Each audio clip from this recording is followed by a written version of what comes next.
Blog Talk Radio. Broadcasting to the world. Broadcasting to the world. BlakeRadio.com. Music for your mind, body, and soul. Talk radio at its best. You're listening to Rainbow Soul.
Good evening. You are listening to Healing with Dr. Daniels on the Rainbow Soul channel at BlakeRadio.com. Please visit VitalityCapsules.com and get your free gift, Natural Remedies So Powerful They Could Make Antibiotics Obsolete. And that's VitalityCapsules.com. As always, I welcome your questions. Please call in at 914-338-0695. And this is, of course, Dr. Jennifer Daniels. Now, our topic tonight is saving your teeth naturally. We're going to talk about cavities, crumbling teeth, receding gums, and abscesses. These are some modern dental conditions, but they're compounded by toxic therapies like root canals, mercury fillings, antibiotics, dental cleanings laced with toxic fluoride, and much more.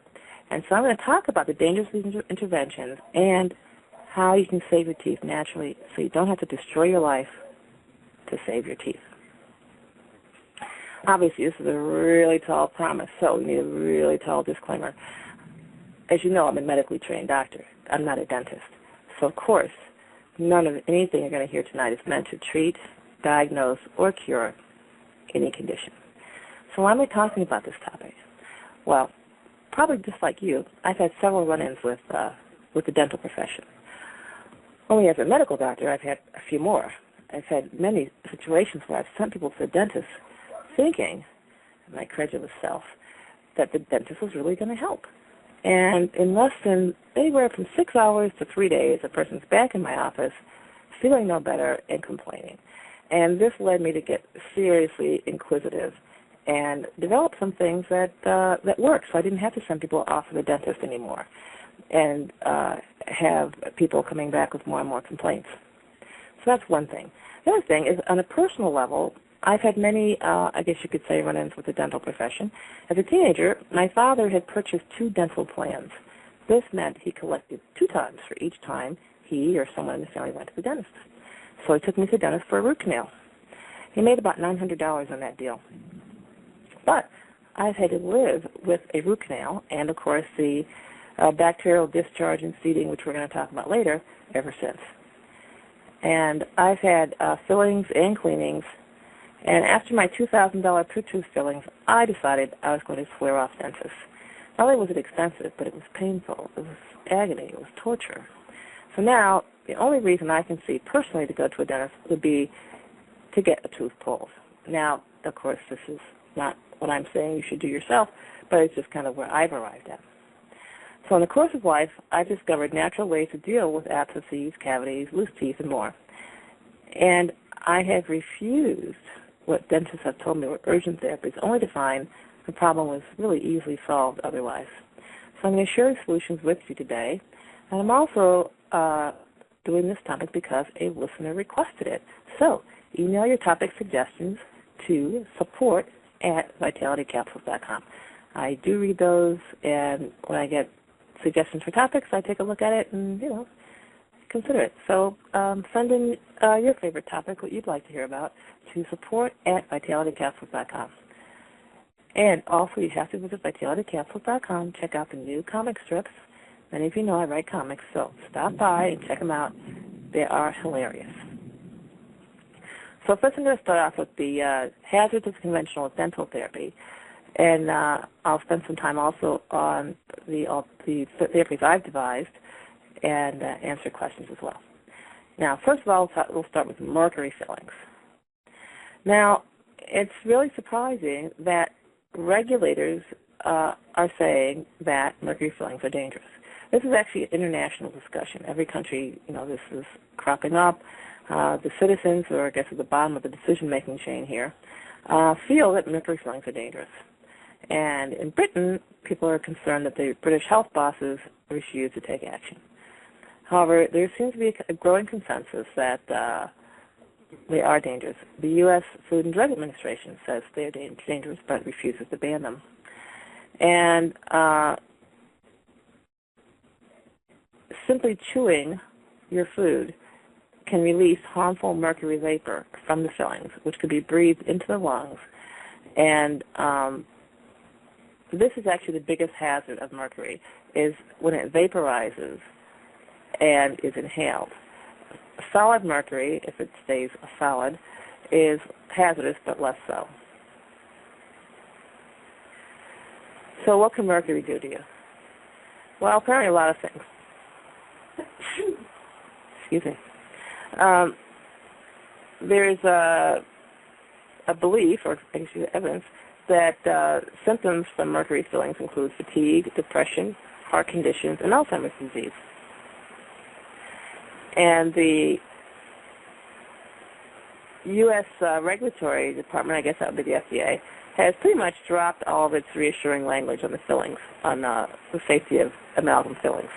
Norway and Denmark have banned mercury fillings, and Finland has restricted their use because apparently, while it may not be a hazard to humans directly by having it in their mouth, it appears to be a serious environmental hazard in terms of fish eating it and becoming laden with mercury. You are listening to Healing with Dr. Daniels on the Rainbow Soul channel at BlakeRadio.com. And please visit VitalityCapsules.com and get your free gift, Natural Remedies So Powerful They Could Make Antibiotics Obsolete. And that's VitalityCapsules.com. As always, your calls and questions are welcome at 914-338-0695. Now, what is amalgams? Amalgams are not pure mercury. Amalgams are actually mixed with silver or copper or tin, forming a highly durable combination, and it's believed by some that this locks the mercury in. It's believed by others that it acts as a slow mercury vapor release system. And so it's pretty much a consensus now that this mercury vapor does escape from mercury fillings and does indeed poison the owner, and is passed into the bloodstream and organs. So the question is, how much? And that's argued back and forth. So today we're going to really focus on is kind of more of what's believed to be happening with fillings, because it actually ties into medicine too. And some research suggests that high blood pressure, infertility, and disorders of the central nervous system are also related to amalgam fillings.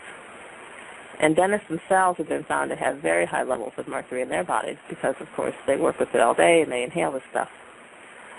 And 0.5 grams, which is 500 milligrams, is the average amount of mercury in one filling.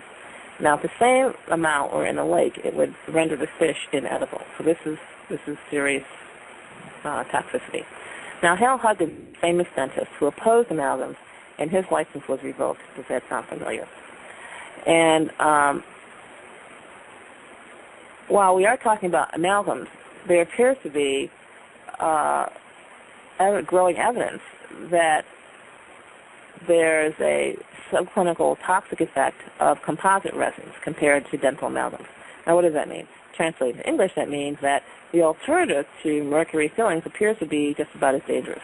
So, where does that leave us?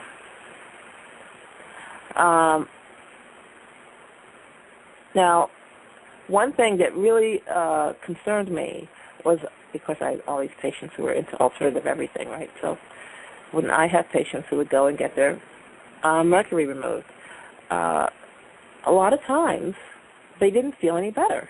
And I was really shocked and disappointed by this. I mean, really, very much so. And one possible reason for them to not experience any benefit when they got their mercury fillings out was because, well, maybe mercury wasn't the problem.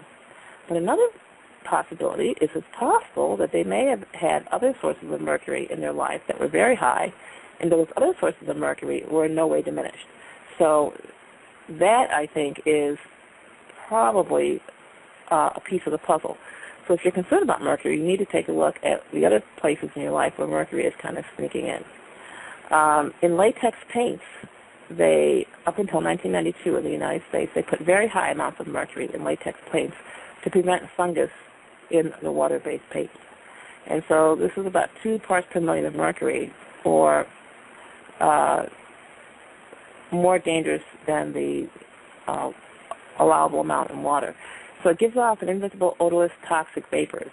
And mercury is also found in organic compounds. Commonly, metallic mercury can be found in thermometers, barometers, electrical switches, thermostats, and in dental fillings. Now, electrical switches, this is important because, houses have electrical switches and outlets.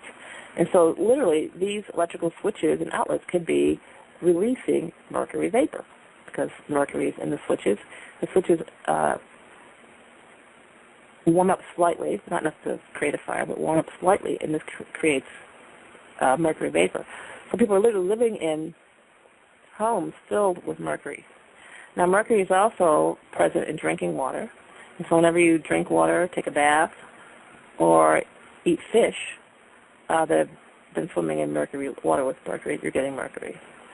And if you spill mercury in your house, like break the mercury thermometer, that can cause neurological effects, confusions, and hand tremors. And mercury also causes things like chills, chest tightness, bronchitis, pneumonia, abdominal pain, nausea, vomiting, loss of appetite, bleeding gums, leg pain, burning sensation in the feet, lung, kidney damage, skin rashes. And the reason I'm listing this is in case you're having any symptoms, you can say, hey, wait a minute, it could be from my mercury. But if you don't have mercury in your mouth, again, we mentioned the other areas that you may have mercury, so it would be worth a look. Now, reproductive effects are interesting because symptoms of mercury exposure can include menstrual problems, miscarriage, and damage to unborn babies. Now, they say miscarriage, but that boils down to infertility, right? You can get pregnant, but you can't have a baby, so that comes down to infertility. And organ systems, people with nervous systems, as we mentioned before, as well as kidney systems, are very sensitive to mercury and easily damaged.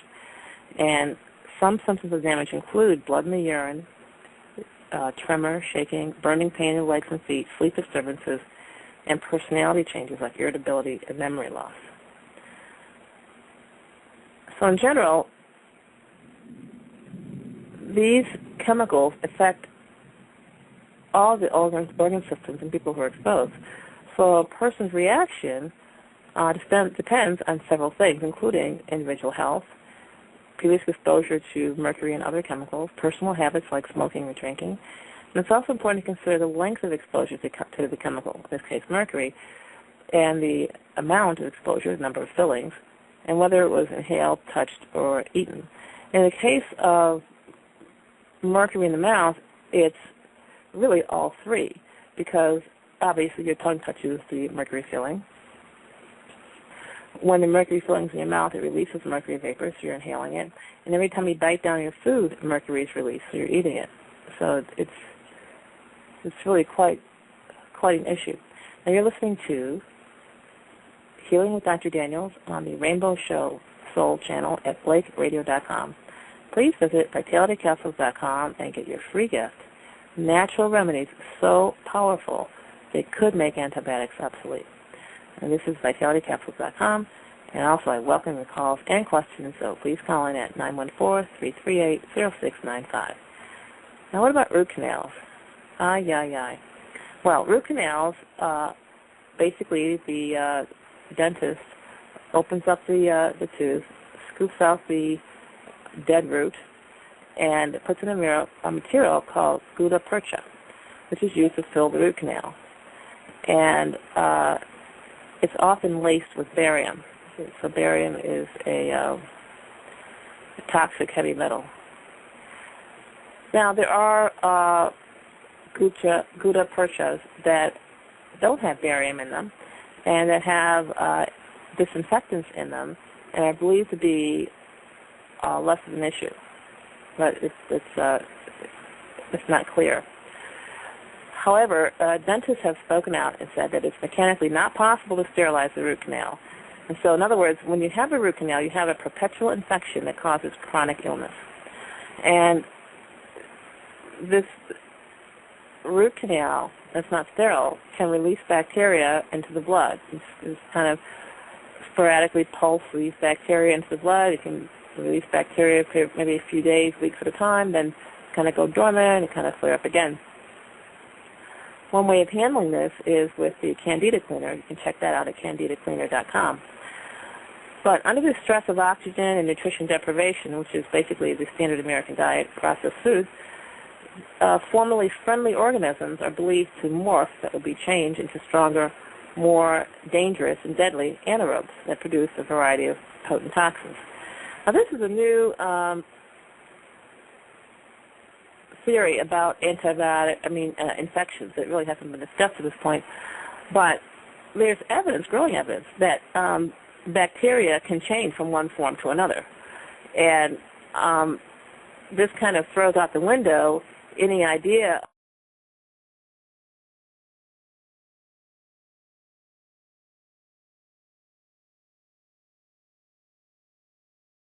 oral bacteria can change into highly toxic pathogens lurking in the tubules of the dead tooth, just waiting for an opportunity to spread.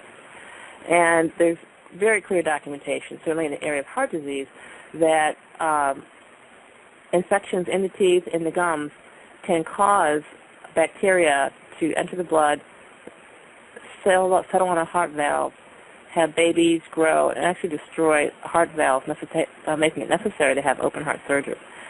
So this has been known certainly as far back as 1980, which is when I first became aware of it in medical school. They actually taught this.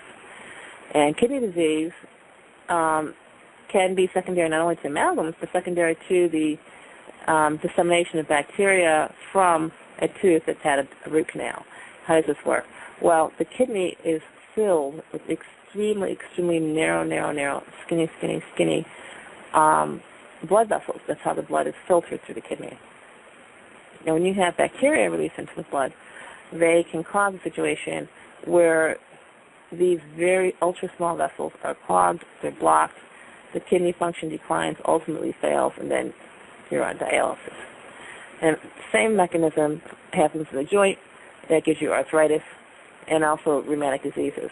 The neurological diseases like ALS, which is amyotrophic lateral sclerosis. That means that a portion of the spinal cord is simply destroyed.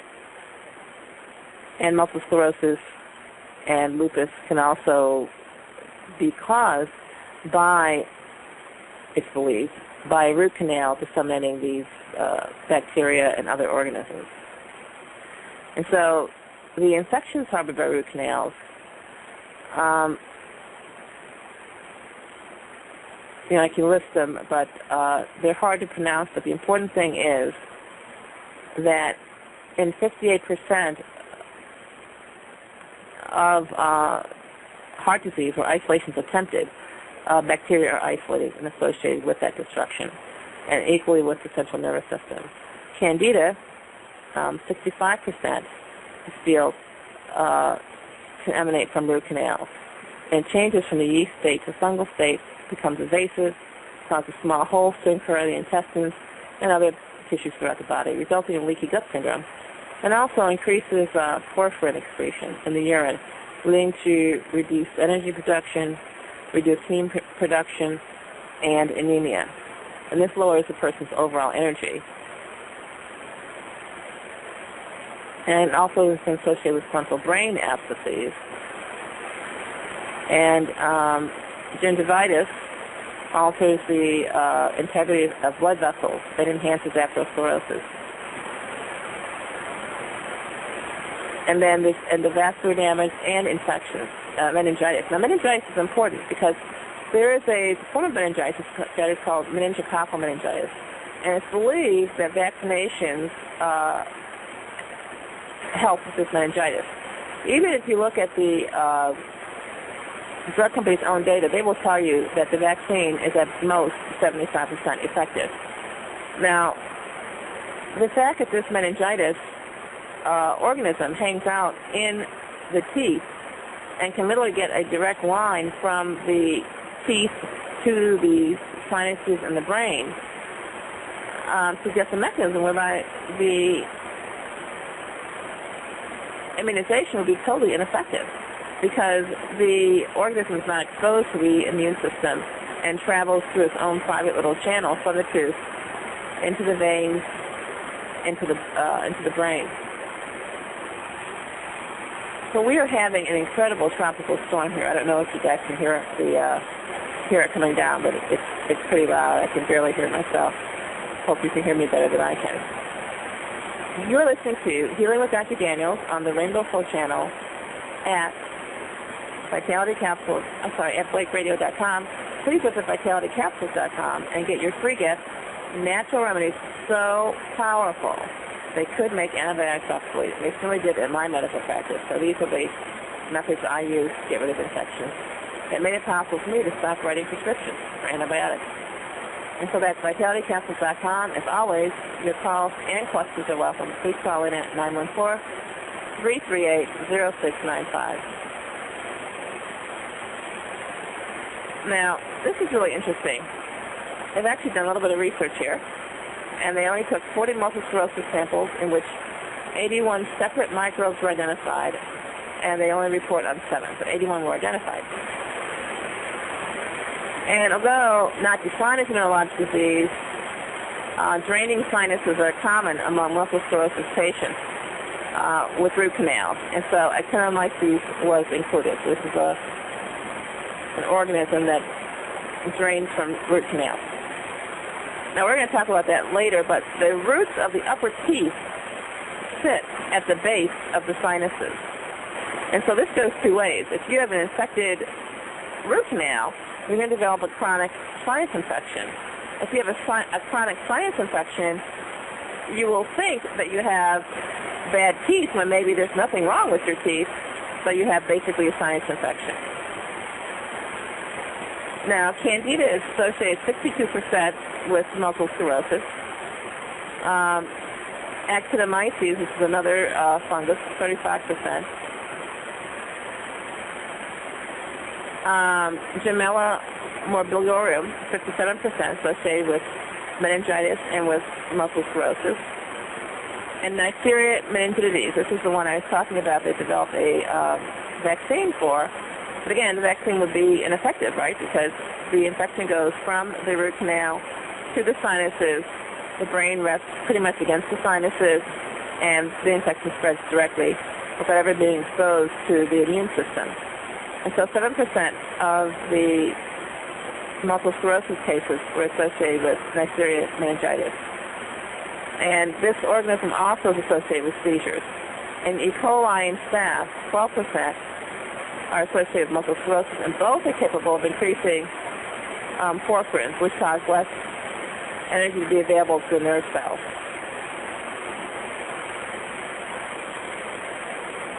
Now, strep, 27%, is another organism, again, associated with cervical spinal cord abscesses and with multiple sclerosis. And it has a high mortality and neurologic morbidity. So every time a person bites down, as in chewing, some of these bacteria, or worse yet, their toxins, are squirted into the body, lymphatic drainage system. From here, they go on to the bloodstream, from there, everywhere. And so, over the past 40 years, the observations of these researchers suggest that the old theory of one microbe, like strep pneumonia, giving one disease, like pneumonia, that is cured by one drug, say penicillin, is really not an accurate theory. It's not really the way it happens. And so this theory is being replaced more and more by the concept of group warfare, that it's more than one microbe that's causing these afflictions. So toxic dental metals are also known to alter the integrity of cell membranes, which means that the cell membrane can more easily be penetrated by these multiple microbes. And so this is how these microbes emanating from, say, a root canal or underneath some fillings can spread to the whole body and allows weaker bacteria that would not ordinarily cause an infection to invade the cells and cause devastating illnesses. And so once inside the cell, even a weak bacteria can cause deadly results to the cell and ultimately the body. Now, bacterial invasion is not consistent. So if we identify the bacteria of several root canals in a person with, say, multiple sclerosis or Lou Gehrig's disease, with DNA technology, we don't find the identical bacteria in each dead tooth. Now, this is important to grasp, and I have to really agree with this over the years. This is why I believe it's futile to look for infection by one organism as a disease cause. And so even if you do find an infection by one particular organism, it would not yield relevant information because all infection is opportunistic. So the infection is present, but it needs a weakened host. And this is why not everyone who gets bit by a diseased tick, say, gets Lyme disease. And so what we're getting here with the fillings and with the root canals, a constellation of multimicrobial release into the bloodstream, which then affects the many organs of the individual who has these dental things in place. And the person then contracts disease of the body, which usually is not even associated with the root canal at all. So in root canals or cavities, or in people with MS, one bacterium, Enterobacter, is also found. And it was also found in ALS and Alzheimer's patients. And this is another suggestion, I think, to Alzheimer's and why Alzheimer's has just appeared on the scene abruptly in the past 50 years. In the past 50 years, we've seen an incredible increase in the number of people undergoing dental procedures, invasive dental procedures, and the number of invasive dental procedures per person. And Enterobacter is also noted for involvement in endocarditis and heart disease and bone disease.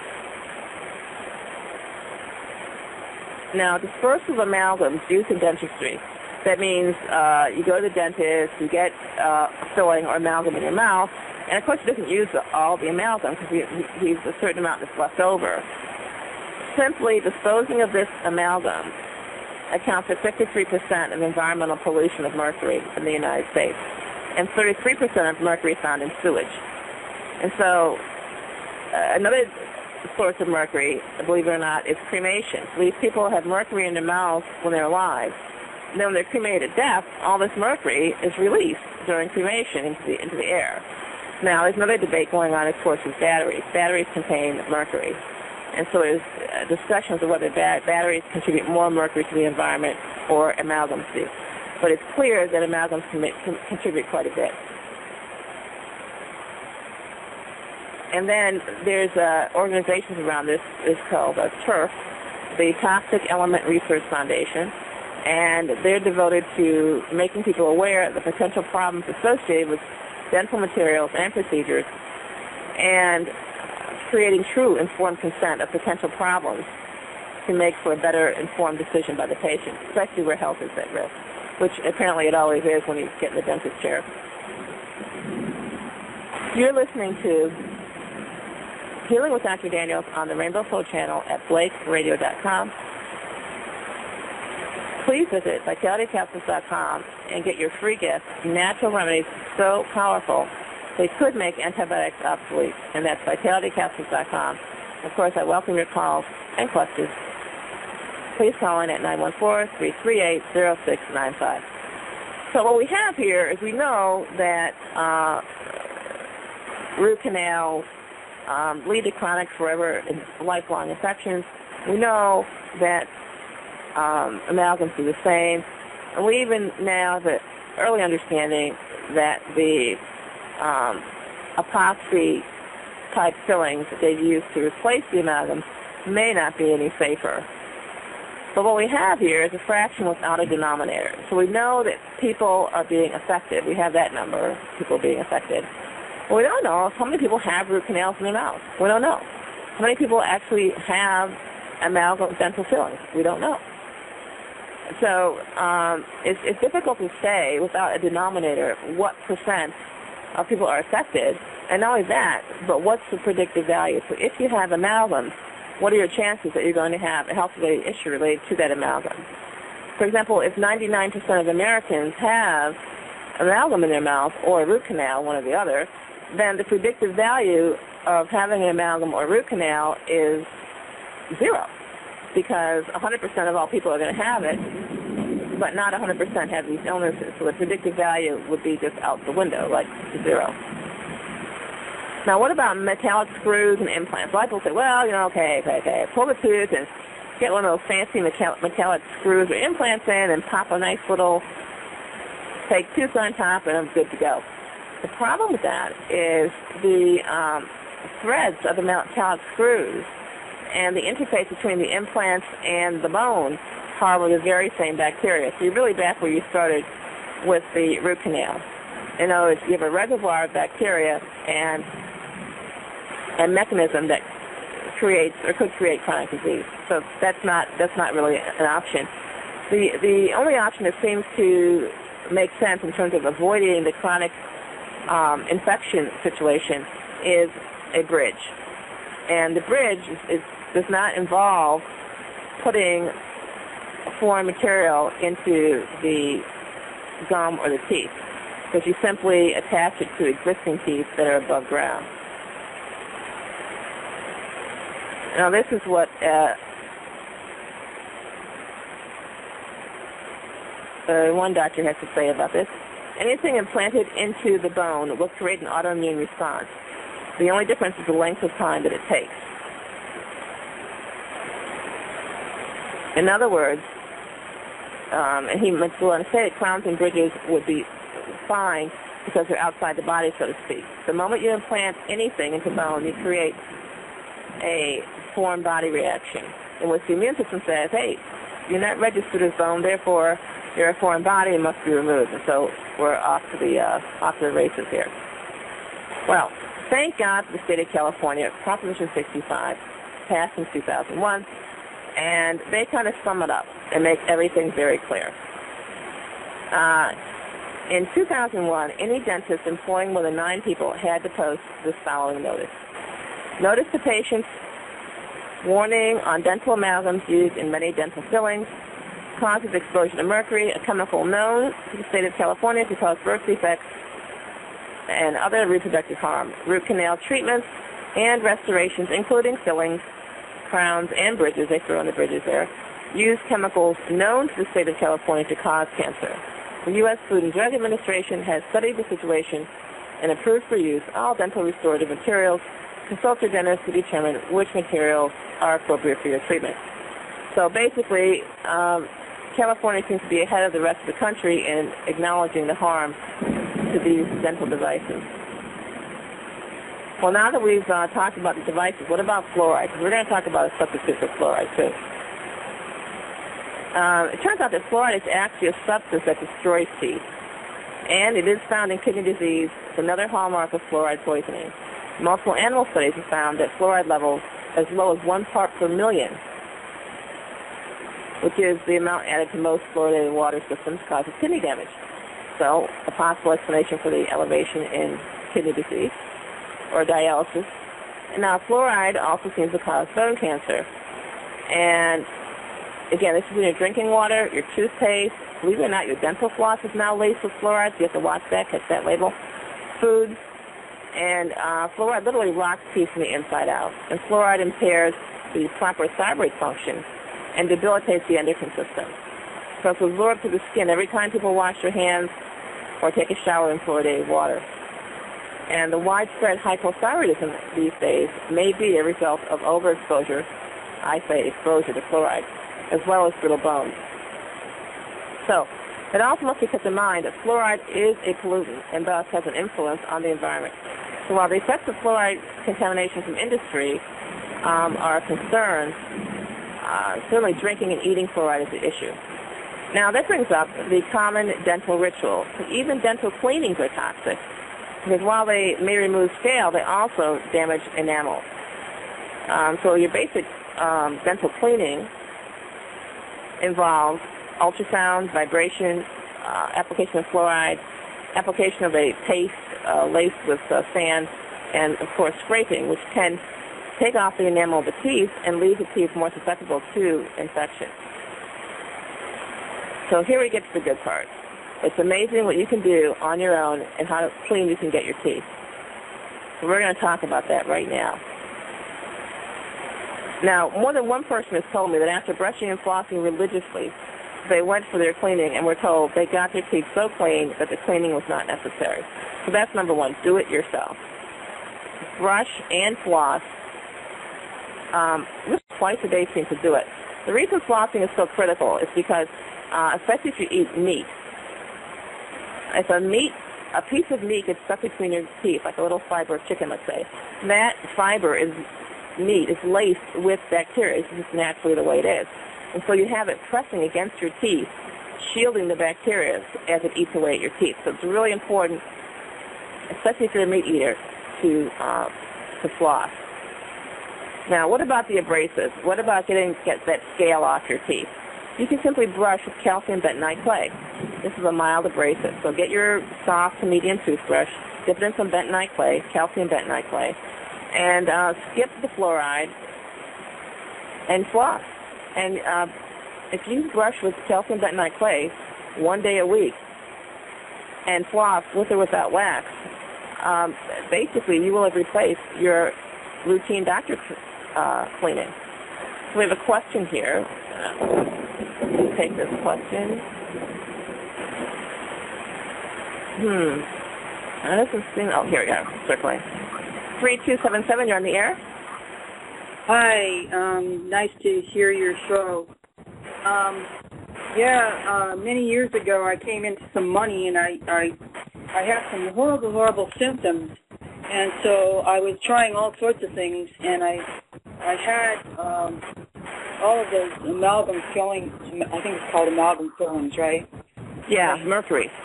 Okay, I had all of those removed, but I didn't notice any difference, but I've heard other people just say they feel so much better. So yes.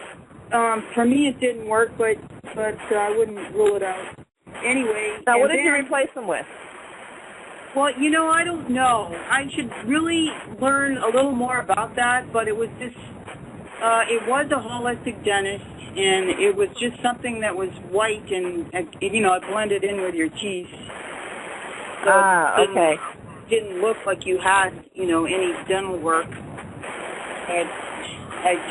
Since then, though, I can't afford that guy. He's just outrageous, but anyway. Okay, we're going to talk some more about what you can do instead and what he actually put in your mouth. Oh. Yeah, thanks for calling in. Oh, what was that? I'm going to explain what that doctor actually put in that person's mouth. It turns out that the mercury fillings are being taken out of people's mouths, but what's being put back in is the composites, which are now understood to release equally toxic chemicals. This is another reason why people who go through incredible expense, and I might add physical torture, of getting their amalgams out don't experience a relief of symptoms. Now, many people do, but again, my experience, my medical practice of people who did go through the extreme expense, it's not cheap, of getting these out, I would say about 1 in 3 notice really dramatic improvement. So you have to decide for yourself if you want to take the 1 in 3 chance of getting your amalgams out in terms of whether or not you'll experience benefit. The other thing that I noticed was when people aggressively, double underline aggressively pursued a natural diet and cleansing, then they got relief even if they did not get their amalgams out. And my book, Do You Have the Guts to Be Beautiful, covers these dietary and cleansing measures. And that's at vitalitycapsules.com. Now, basic everyday prevention. because we all know that toothpaste is toxic. Whether you object to the foaming agents, the fluoride, the lauryl sulfate, which causes cancer, there's just so much to object to in toothpaste. And even if you buy the $8 a tube ultra-healthy stuff, it still contains at least one of these ingredients. So what's a person to do? You can buy, you can mix, actually, why buy anything? Mix baking soda and salt equal parts, wet your brush, dip it in, and just brush your teeth with it. The extreme salt and soda change the pH, kill bacteria, and the abrasion, the mild abrasion, helps clean your teeth. So that's one thing. But baking soda and salt, I found I could only do it for so long. Like, I think I lasted a couple of years. Then I just needed something different. And another option is IPSAB powder. That's IPSAB, IPSAB powder. This is very good stuff. It has peppermint in it, prickly ash bark. You can buy it as a powder. Baking soda, and salt. Now, you can actually mix this yourself. And I used to buy IPSAB powder, but for like a year it was unavailable. But you can actually just buy the ingredients, mix it yourself, and keep it in a container by the sink and brush your teeth with it. And if you're not so handy or don't feel like being so handy, you can buy it at the Casey Institute. That's the Enlightened Research Institute, the Casey Institute. They're right online. So those are basic, everyday prevention. It turns out that if you only want to brush and floss once a day, the most important time to do it is bedtime, because you don't want to leave that bacteria sitting there between your teeth to eat away and work on your teeth all night long. You don't want to do that. Now, we have our disclaimer, right? No diagnosis, treatment, or cure here. However, you do need to do a little bit of diagnosis, and you need to do the diagnosis because your dentist may not be reliable. Because in other words, it might not be your teeth. You could have pain, tooth pain, and it might not be your teeth. That's happened to my mother, and I'm sure it happened to a lot of other people too. Mom had tooth pain, and all of her upper teeth hurt. She went to the dentist and says, I know what's wrong with you. You have infection in your teeth. And he pulled every last tooth in her mouth when she was a teenager. And so from the time she was a teenager, she wore upper dentures. Of course, her symptoms were not improved because it wasn't her teeth, it was her sinuses. So don't let that happen to you. If the pain is in your upper teeth, consider that it might be your sinuses. And get my free report, Natural Remedy So Powerful, it could make antibiotics obsolete, and it tells you how to get rid of your sinus infection. So that's for free. Just go to the website, sign in, get your report, and you can use that treatment. It works very nicely for sinus infections, and if it doesn't go away, then it might be your tooth. Okay. Let me see. I think I got this right. We have another question here. Hi there. This is Theron in New York. How are you today? Oh, fine. Oh, I heard you on Deanna Spingola's show, and I've been enjoying your material. So what I'd like to know is, can one regrow teeth, which I've been hearing from different people you can, or regrow correct cavities by growing them back out. Some people you can say correct that cavities. We're going to talk about that. Oh, okay. You can absolutely erase them and reverse them, which is really exciting. Oh, okay. Well, that was my only question, so I'll leave you to it. Thank you. All right. Great. You're welcome. Okay, so we'll skip to cavities and we'll go back to abscesses. All right. Now, I was taught, and I believe, just like the caller, that once a cavity, always a cavity. That's it. Oh, man, you're in for it now. Just get your fillings. The earlier the better, and hopefully it won't get worse. Actually, it's just the opposite. The only teeth I've lost are the ones that I filled early on, and it's just a total travesty. So as a college student, I had one filling and another filling popped out. This is when I went to college. And I was very busy. I needed every spare moment to study in order to get into medical school. So one day I just happened to have some extra time, so I dashed over to the student clinic, to the dentist for some routine care. I said, okay, clean my teeth, or don't clean my teeth, just take a look and check out my root canal and see if I need anything done. Well, he did x-rays. He told me I had 8 cavities, but they were early, and he could fill them all, and here's the appointment schedule for filling my cavities. And so I spent over an hour in that office with him doing whatever it was he did. And finally I just told him, I said, you know what, I got to get out of here. If I spend much more time in your dental chair, I'm going to flunk out. So I never returned. 20 years later, I got an exam with an x-ray and had the same old cavities I already knew I had, just 2 cavities. The other 8 had vanished. Now, in between, I did something that I'm sure nobody listening to the show would even think of doing. I ate every other day for 7 years, and I brushed my teeth, and of course I hoped and prayed. But I'm older now and more sophisticated, and so I've done a lot of experimentation with my own teeth and with other people, and there's things you can do. First of all, how do you know you have a cavity? That's numero uno. You know you have a cavity because you have some pain. No pain, no cavity. That's very simple. And you can, I suggest you take action when the pain is mild. In other words, the first stabbing pain or radiating pain is like, oops, okay, I got a problem. So the first thing you need to do is you need to remineralize your teeth, and you need to do that from the outside as well as the inside. So you can eat clay. This is really interesting, and it relieves the pain in hours. In other words, it begins healing the cavity in hours. You basically mix 1 cup of clay with 3 cups of water. You let it sit for 2 days, stirring it occasionally, like once a day. And then you take 1 or 2 tablespoons each night for about 2 to 3 weeks. That's more than enough. Usually your pain will be gone in about 3 days. Now, warning, do not do this if you are constipated. The clay could block you up, so you need to get your bowels moving. That's very, very important. So eating clay is an important remedy. Now, another thing you can do is you can swish and spit with clay. So take the same clay, put it in your mouth, swish around, and spit it out. That gives, believe it or not, instant relief. Now, the other thing is you once you feel pain somewhere, usually it's between your teeth, floss immediately to get out whatever particle might be there. Okay, so that's the immediate intervention. Now, the idea here is reversibility. And you need to understand your body is always healing. It's always healing.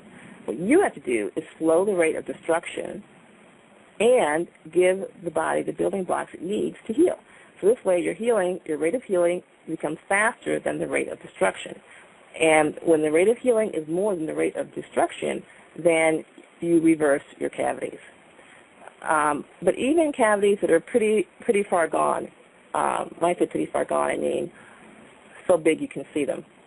Even those can be helped.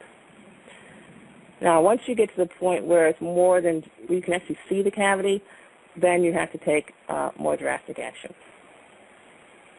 Yeah, for that, you have to get a pot. And now those of you who are vegan, I know that some of you are out there, you want to fill this pot with root vegetables. And a root vegetable is something like carrot, potato skins, parsnips. Root vegetables are critical. You could put some green leafy vegetables in there, something stiffer like, say, parsley or something like that. And then throw in maybe some garlic. The idea here is that the root vegetables give you your minerals, the garlic gives you the antibiotic action to kill bacteria, and the greens give you even more minerals. So you want to fill your pot with these vegetables, then cover it with water. And I don't like bothering with watching things, and things could burn, water could boil out, why bother? So use a crock pot and let it cook overnight. In the morning, strain it, add salt to taste, and use this as a base for a soup or just drink it. And what will happen is the minerals in this broth will heal up your teeth. That's important. Now, to augment this, you can take 3 to 6 milligrams per day of boron, and this will rebuild your teeth, your gums, and your bones. By the way, if you're having cavities in your teeth, this means the bones throughout your body are being weakened. So this is, your teeth are actually a sign of what's going on in your body. Now, if you're not vegan, just vegetarian, or if you eat meat, then you can do the same maneuver I just mentioned, only use beef or pork bones, Fill the pot with bones, cover it with water, cook it overnight. Only what you can do is cool it and strain it, of course, first. Then cool the liquid in the refrigerator. Scrape the fat off the top because the fat's not what you're after. What you're after is the gelatin. And the gelatin is that stuff that forms a matrix of your gums. It forms a matrix that attaches your gums to your teeth, and it forms the glue that holds your teeth together. So if you have, let's say you have a tooth that chipped because of a weak tooth, then gelatin, as I just described it, would actually fortify and strengthen that tooth so it won't chip further, and also your other teeth won't chip either. Now, you do have to change your diet. For an exhaustive treatise of this, I'd recommend my book, Do You Have the Guts to Be Beautiful? I go through the diet very clearly in the book, as well as additional supplementation you might want to consider, and cleansing to get the bacteria out of your body. Now, there's even a chapter on responsibly eating meat so that you can preserve your health. Now, the basics of the diet that you want to follow, you should definitely have got to get rid of all your bottled drinks. That would be milk, juice, soda pop, sports drinks, anything. They all destroy your teeth, so just leave that alone. You want to get rid of sugar, white flour, your sweet desserts, and that will get you started on the right track there. Now, everyone knows, or maybe you don't, but I'm a big fan of distilled water. However, distilled water is not very kind to your teeth.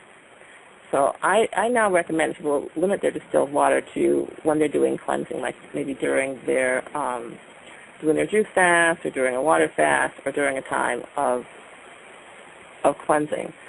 Aside from that, you want to use heavily filtered water, like a Berkery filter, or you can use a Nikon filtered water. You want to heavily filter your water. You don't want to take every last little thing out of it. You do want to heavily filter it. Okay, we'll take one question, and then we're going to cover abscesses, because abscesses are very important. Oops. Okay, 4182, you're on the air. Hi, yeah, I have a filling that fell out about 14 months ago. And I've been doing okay with it, but my cheek swelled up about a week ago. And I was just wondering, the numbness is almost gone. I've been dealing with it, and I wondered if this clay would help with that. Oh, okay, excellent question. We'll talk about how to get rid of that. Okay. Thank you for your question. All right, that's our next topic, which is abscesses. Whenever your tooth blows up or your face blows up, you've got an abscess. Doesn't take a doctor or dentist to diagnose that one. So the question is, what should you do? Well, this person, her filling already fell out, so that's actually good news because it decompressed her area, at least so that it could drain. You take clove oil and you cut a piece of white cloth. I use the corner of a T-shirt that I'm not interested in keeping. So you cut out 1 inch by 1.5 inch of clean white cotton. You drip clove oil on it, and you roll it up, and you place it between the gum and the root of the affected tooth. How do you know which tooth? You press gently, and when you get to the right one, it'll be ow, ooh, ouch, and that's where you put it, right where it hurts. And this can be repeated every 6 hours as necessary, and it gives relief of the pain, usually in less than the time it takes to drive to the dental office. You also want to take a very stiff antibiotic with this, and that would be 3 garlic capsules 4 times a day, and floss as tolerated. So if you could gently floss in the area, like maybe right next to the tooth, because you want to get out any particle that might be harboring bacteria and pressing bacteria against your teeth. That's important, because nothing is going to help you if you have that bacteria in direct contact with the teeth, with the abscess, and releasing more organisms into the teeth. So that's very important. Now, one thing I mentioned kind of obliquely, which I hope that people will kind of take to heart, if you're too busy to go to the dentist, do not go.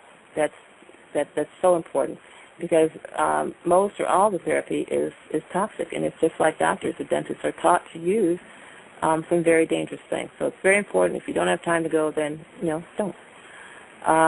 Definitely do get my book, Do You Have the Guts to Be Beautiful? And there you'll learn about, like I said, diet and cleansing to help keep your body clean and keep your teeth clean.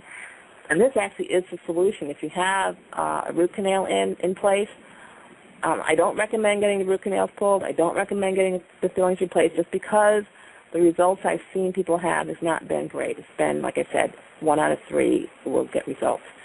So I do recommend, though, that you maintain a program of cleaning your body out and cleansing and eating food that's healthy so that you don't have the problem of that results when constant bacteria is released and can infect you. Now, I'm going to tell you guys about next week's topic, so you guys can be sure to tell all your buddies. Next week's topic is genocide by any other name is just as deadly. In other words, could our healthcare system really be a genocide system? And I, at first, thought this was just absolutely preposterous. But someone sent me an email and said, hey, Dr. Daniels, I think it's genocide. And I said, let me look up the definition of genocide. I was absolutely shocked. And so next week I'm going to share with you what I found in terms of the definition of genocide, and does it really fit what's going on in healthcare, and what can be done about it. There's some incredible laws in the books, incredible laws that really give quite a bit of hope here. So that's our show for today, and our show for next week is genocide by any other name is genocide. Okay, thank you for listening.